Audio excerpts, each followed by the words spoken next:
साथियों नमस्कार। एक बार फिर से स्वागत है आप सभी का अमरेश ऑनलाइन क्लासेज के इस यूट्यूब प्लेटफॉर्म पर। और आज की इस वीडियो में हम बात करने वाले हैं रेलवे से संबंधित जीके जीएस के कुछ महत्वपूर्ण प्रश्न जो कि आपके रेलवे एग्जाम के लिए काफ़ी इंपॉर्टेंट साबित होने वाला है। तो चलिए बिना कोई टाइम वेस्ट किए इस वीडियो को स्टार्ट करते हैं और देखते हैं फर्स्ट क्वेश्चन। फर्स्ट क्वेश्चन आपके बीच है, भारत में पहली यात्री ट्रेन कब शुरू हुआ था? तो सबसे पहले ऑप्शन देख लीजिए, 16 अप्रैल 1853, 15 अगस्त 1853, 10 मई 1857 या फिर 26 जनवरी 1850।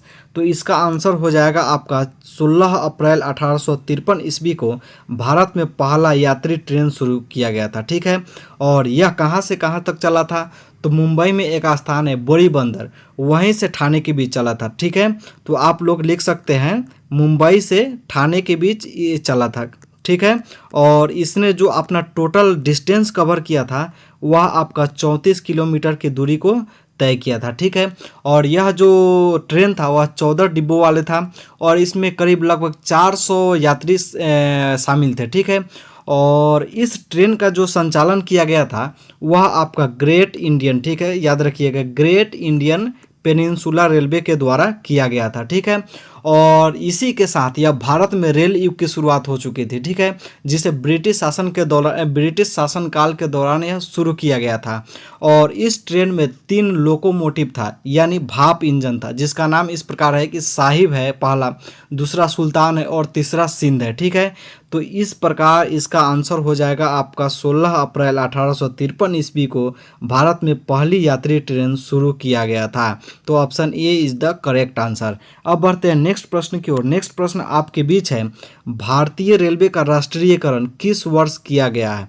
तो इसका ऑप्शन देख लीजिए, 1956, 1950, 1952 या फिर 1956। ठीक है, तो इसका आंसर हो जाएगा आपका वर्ष 1950 ईस्वी में भारतीय रेलवे का राष्ट्रीयकरण की प्रक्रिया शुरू हुआ था। और यह शुरू हुआ, और लेकिन यह पूर्ण रूप से विलय की बात करें तो 1951 ईस्वी में हुआ था। कब हुआ था?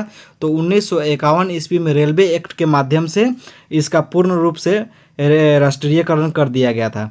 तो आपके यदि यह प्रश्न आपके एग्जाम में पूछा जाता है तो ऑप्शन देता है ऑप्शन में 1950, तो 1950 टिक कीजिएगा, या फिर 1951 देता है ऑप्शन में तो 1951 टिक कर सकते हैं। ठीक है, तो अब बढ़ते हैं नेक्स्ट प्रश्न की ओर। नेक्स्ट प्रश्न आपके बीच है, भारत का सबसे बड़ा सार्वजनिक उपक्रम यानी पब्लिक सेक्टर अंडरटेकिंग कौन सा है? तो सबसे पहले ऑप्शन देख लीजिए, भारतीय डाक, भारतीय रेलवे, एलआईसी या फिर भेल। तो इसका आंसर हो जाएगा आपका भारतीय रेलवे, जो कि भारत का सबसे बड़ा सार्वजनिक उपक्रम है। ठीक है, तो इस प्रकार ऑप्शन बी इसका आंसर हो जाएगा। यदि मैं भारतीय रेलवे की बात करूं तो यह देश भर में एक विशाल नेटवर्क के माध्यम से सबसे ज़्यादा रोजगार प्रदान करता है, यानी लगभग देखा जाए तो 12 लाख से अधिक जो कर्मचारी है वह इसमें कार्यरत है। तो इस प्रकार ऑप्शन बी इसका आंसर हो जाएगा। वही एलआईसी भी सार्वजनिक उपक्रम है, भेल भी सार्वजनिक उपक्रम है। भेल यानी भारत हेवी इलेक्ट्रिकल्स लिमिटेड। ठीक है, इसको भी आप लोग ध्यान में रखिएगा, ये भी एग्जाम में पूछे जाते हैं। एलआईसी भी ध्यान में रखिएगा और भारतीय रेलवे भी ध्यान में रखिएगा।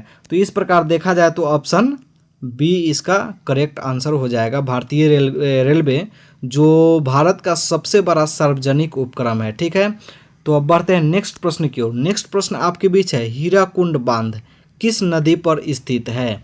तो सबसे पहले ऑप्शन देख लीजिए, महानदी, गंगा, कावेरी या फिर कृष्णा। तो इसका आंसर हो जाएगा आपका हीराकुंड बांध, यह महानदी पर स्थित है। ठीक है, और महानदी कहाँ है? तो यह आपका उड़ीसा में है। उड़ीसा में ही महानदी पर हीराकुंड बांध परियोजना स्थित है। ठीक है, और इसका हीराकुंड बांध परियोजना का उद्घाटन 1957 में किया गया था। किसके द्वारा किया गया था? तो देश के पहले प्रधानमंत्री जवाहरलाल नेहरू के द्वारा किया गया था। तो इसको भी आप लोग ध्यान में रखिएगा। और इस बांध को बनाने का उद्देश्य यह है कि बाढ़ को नियंत्रण करना और दूसरा जल विद्युत का उत्पादन करना है। ठीक है, और यह जो आपका हीराकुंड बांध परियोजना है वह विश्व का सबसे लंबा मानव निर्मित बांध है। इसको भी आप लोग ध्यान में रखिएगा, विश्व का सबसे बड़ा सबसे लंबा मानव निर्मित बांध हीराकुंड बांध है। ठीक है, और ऑप्शन में आपका दे रहा है कावेरी, तो कावेरी के बारे में जान लीजिए कि यहाँ पर शिव समुद्रम परियोजनाएं है। ठीक है, जो कि कहाँ है, कर्नाटका में है। और दूसरा बात करें तो मेट्टूर परियोजना है और यह तमिलनाडु में है। ठीक है, तो इसको भी आप लोग ध्यान में रख सकते हैं। अब यहाँ बात हो रहा है कृष्णा नदी का, तो कृष्णा नदी की बात करें तो यहाँ पर नागा अर्जुन सागर बांध परियोजनाएं है। ठीक है, और इससे जो लाभान्वित राज्य है वह है आंध्र प्रदेश और तेलंगाना है। इसके अलावा एक और है श्री सैलम परियोजना है, और इससे भी जो लाभान्वित राज्य है वह है आपका आंध्र प्रदेश और तेलंगाना। तो इस प्रकार देखा जाए तो इसका आंसर हो जाएगा आपका महानदी। ठीक है, option A is the correct answer.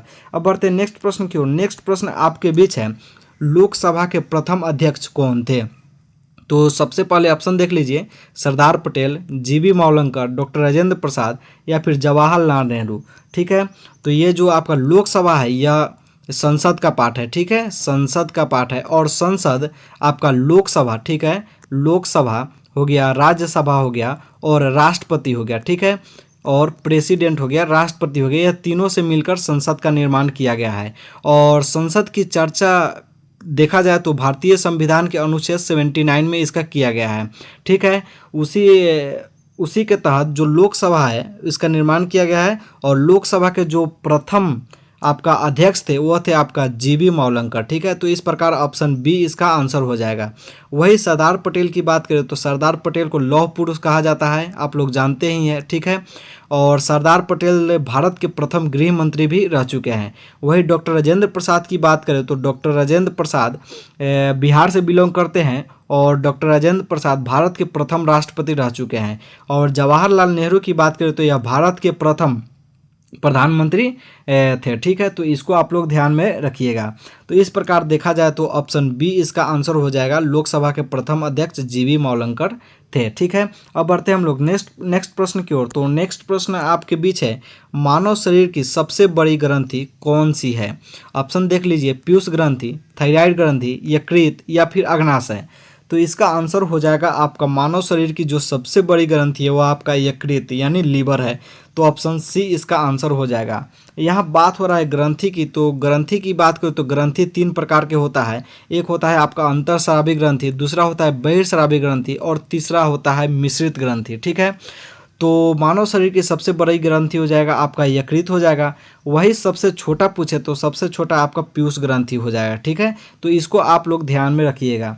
अगर मैं पीयूष ग्रंथि की बात करूं तो पीयूष ग्रंथि को मास्टर ग्रंथि भी कहा जाता है। ठीक है, तो इसको भी आप लोग ध्यान में रखिएगा।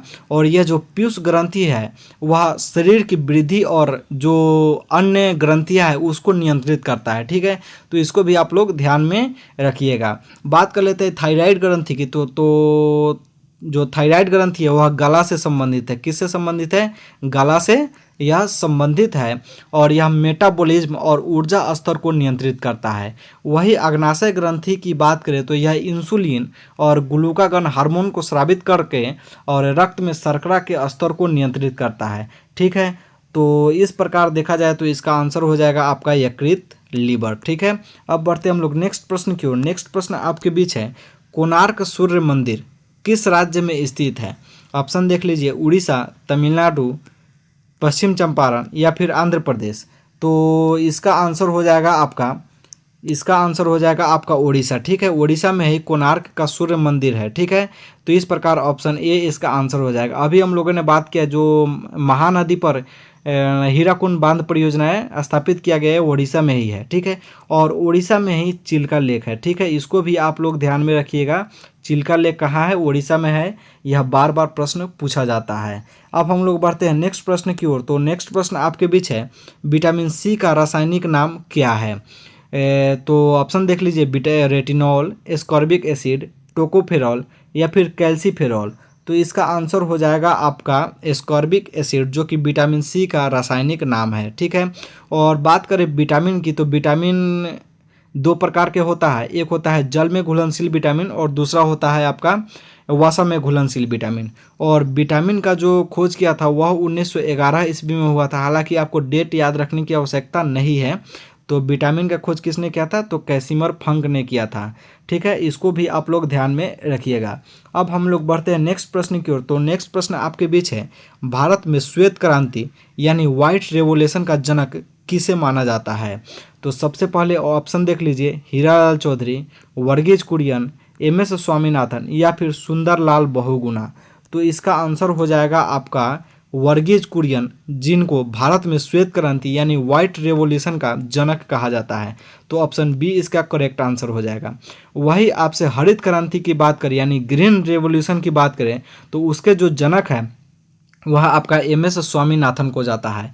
तो ऑप्शन सी भी याद रखिएगा और ऑप्शन बी भी याद रखिएगा। इस प्रकार देखा जाए तो इसका आंसर हो जाएगा आपका वर्गीज कुरियन। ठीक है, ऑप्शन बी। अब हम लोग बढ़ते हैं नेक्स्ट एंड लास्ट प्रश्न की ओर। तो नेक्स्ट एंड लास्ट प्रश्न आपके बीच है, नीति आयोग के अध्यक्ष कौन होते हैं? तो ऑप्शन देख लीजिए, वित्त मंत्री, उपराष्ट्रपति, राष्ट्रपति या फिर प्रधानमंत्री। तो इसका आंसर हो जाएगा आपका जो भारत का प्रधानमंत्री होता है वही नीति आयोग के अध्यक्ष भी होते हैं। तो अभी वर्तमान समय में नीति आयोग के अध्यक्ष कौन है?